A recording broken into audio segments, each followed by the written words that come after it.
Hey guys, welcome back to more AFK Arena. In today's video, we've got, what's the Grave Morgan guy's name? Bronn, I think it is. We've got him in the game, so I jumped in to the guild trials. Now, the guild trials, I think the deficits have got a bit easier because we do now have, if we jump into it, the 40 signature item. So we have had that buff to our characters. I jumped in at a 670 level enemy team, which used to be decent, but now because of the 40 signature items may not be as decent, but I just wanted to get a feel for the way he plays. Now, a couple of things that I was hoping copium wise would help him was one, I tried him against the Kelther up here to see if Kelther would swap with him, but no, it does turn out that the immune to knockback is immune.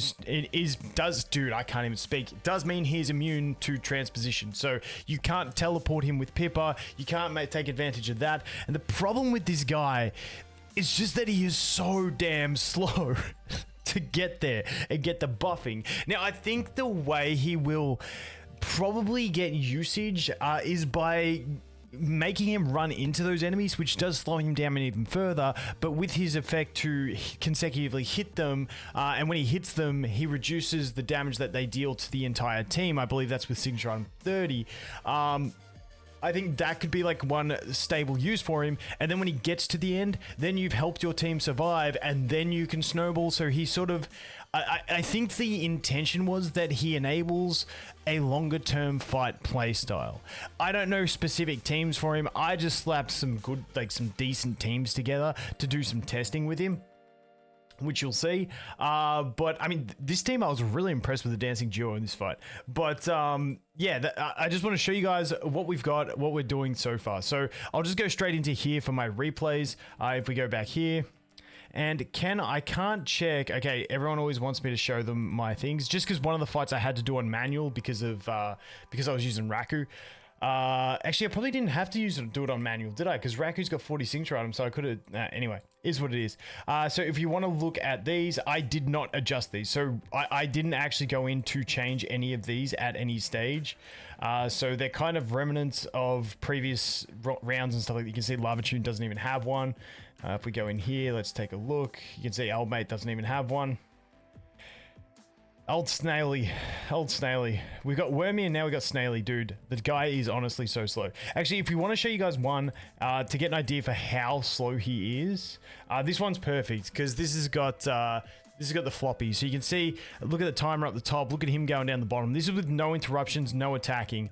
So there, basically 15 seconds after the battle starts, he gets to the end and turns around and starts doing stuff. And in that battle, it's literally a 5v4 for that entire time because it's just waddling across, getting nowhere, dude. It's crazy. But let's go back. Let's look at my replays. I'll get you guys a feel. Once again, it is still like he's only been out. Like I've only been testing him for about half an hour to an hour. So very early days. So things could change. But if we look at the damage charts, he doesn't really contribute on damage by any means. Now, contributing in damage based on the buffing that he provides is another thing, but on his own personal damage doesn't really contribute. So let's go ahead. Let's take a look at the replays.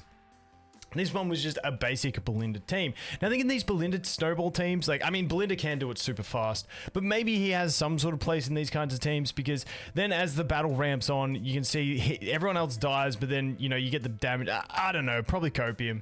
Belinda's just still good anyway, so let's just leave it at that. This one, I really don't think he offers much because if you're on a floppy Mulan with Druid, like, if you ain't beaten teams, there's something wrong. Now, like I said, I did this one on manual, but I probably didn't have to because Raku has his 40 signature item, which means he doesn't ult. But yeah, I don't know. I don't know if it would have changed it, but yeah, I just did this to basically, Zolrath, because if Zolrath resets, it's just an absolute nightmare. Luckily, we kill Zolrath first here. If we didn't kill Zolrath first here, we would have lost this fight 100%. So that was pretty clutch. That was pretty clutch. So that is that one. Once again, that was just making use of an already pretty solid team.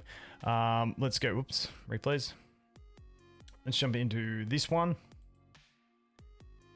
Once again, I don't think he's necessary in this team. The core Lucius Gavas is really solid. Throw Lava Tune in there, now you're crazy. Throw Jerome in there, now you're like next level.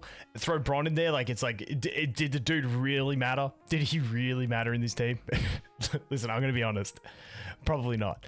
But, you know, he got to... The dude... Listen. He's an old man. He's been dead for centuries. He's the Gravekeeper. He needs to get out for his daily walks. So we had to put him in the team so that he could get out for his daily walk, get his exercise, drag his massive ass tombstone around, and feel better about himself. Okay? He needed to take his 15-second walk out to turn around. All right? That's what he needed to do. So we showed him that courtesy, guys. We showed him that courtesy. This one's just the immortal team. So we lose Amelia pretty quick. But besides that, this was just the immortal team. Like this team, the Shamira and Shakira, the Shakira combo, Damia, if you will, with Lucille. Like, I just love immortal teams.